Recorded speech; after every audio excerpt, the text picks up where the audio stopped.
Hey guys, this is Dr. Hub. In case you haven't subscribed, please do subscribe for updates. We're looking at the brain and its blood supply.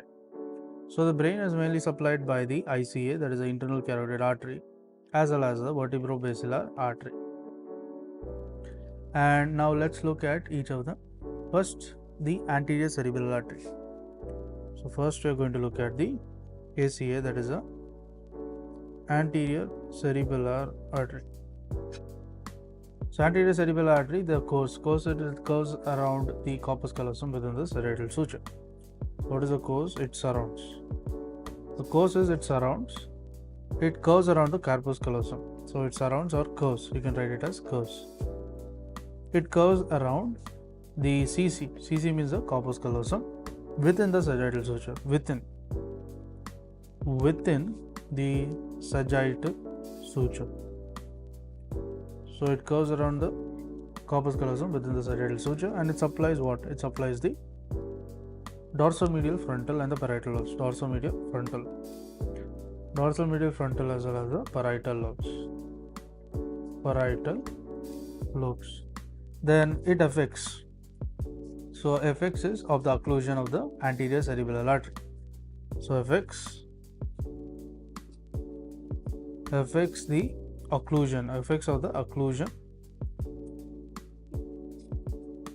of the ACA, that is the anterior cerebellar artery, and the contralateral paralysis, the CL paralysis, the contralateral paralysis, and this is of the weakness, contralateral paralysis or the weakness,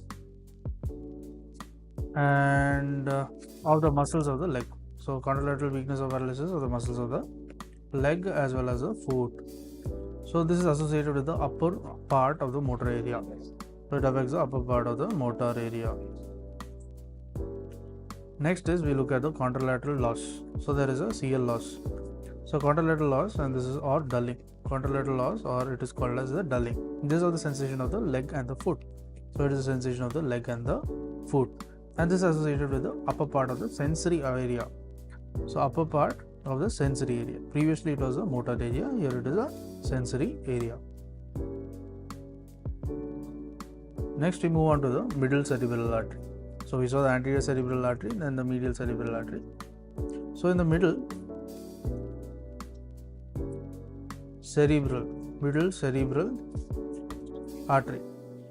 So when talking about the middle cerebral artery, what is the course? So the course is it runs within the sylvian fissure. So runs within the sylvian fissure. Next is what does it supply? It supplies the lateral convexity of the cerebral cortex. So lateral convexity of the CC, that is the cerebral cortex. Next is the effects of the occlusion of the middle cerebral artery. So what is the effects of the occlusion of the MCA? MCA is the middle cerebral artery. So now we'll look at that. So it includes there is a contralateral hemiplegia. There is something known as a contralateral hemiplegia. So as per the contralateral hemiplegia, there is a loss of sensation, and the face and the arms are mostly affected. So there is a loss of sensation, and if you see, the face and the arms are most affected. So the face plus the arms, they are most affected, and also the foot and the leg are the most affected, and the foot and leg are spared. So what is spared? The foot and the leg are spared.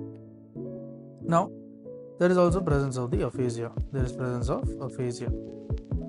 The aphasia, it involves the Broca's and the Wernicke's area. So the Broca's. So there is a Broca's as well as the Wernicke's. So Broca's and the Wernicke's area, they are the most commonly affected areas, and especially if the thrombosis is in the left hemisphere. So this is when the thrombosis is in the left area. Thrombosis is in the left hemisphere in the right-handed person. right-handed person. Next is we look at the contralateral homonymous we look at the contralateral homonymous hemianopia. Homonymous hemianopia. So here there is a due to the involvement of the optic radiation. This is due to the optic radiation and its involvement. Lastly, we move on to the posterior cerebral artery.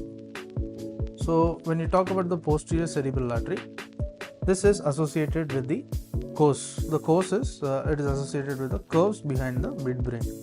So course is through the curves behind the midbrain. Behind midbrain. Next is what does it supply? So if we look at the supply, it's the occipital lobe and the inferior and medial temporal lobe. The posterior supplies the occipital lobe. So posteriorly we have the occipital lobe, so it is the occipital lobe and also the inferior and the medial. So the I and the M, inferior, medial, temporal lobe. Next we look at the effects of the occlusion of the posterior cerebral artery. So effects of the occlusion of the posterior cerebral artery. So there is a contralateral homonymous hemianopia with a macular sparing. So there is a contralateral homonymous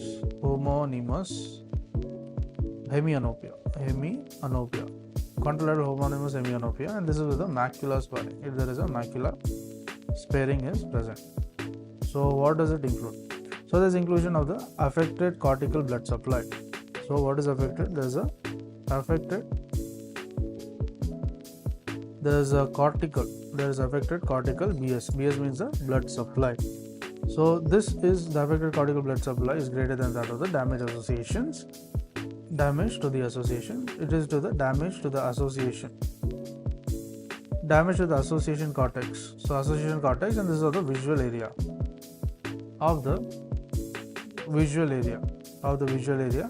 And what does it do? It causes the visual hallucinations and causes visual hallucination. So that is that there is a distortion of the color vision. So there is distortion, and this is of the color vision.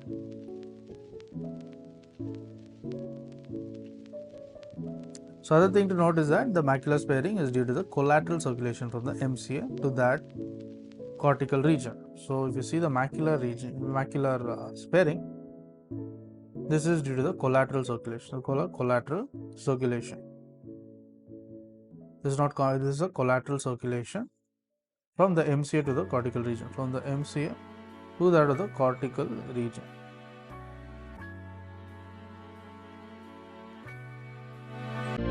To learn and grow daily like this, please do subscribe.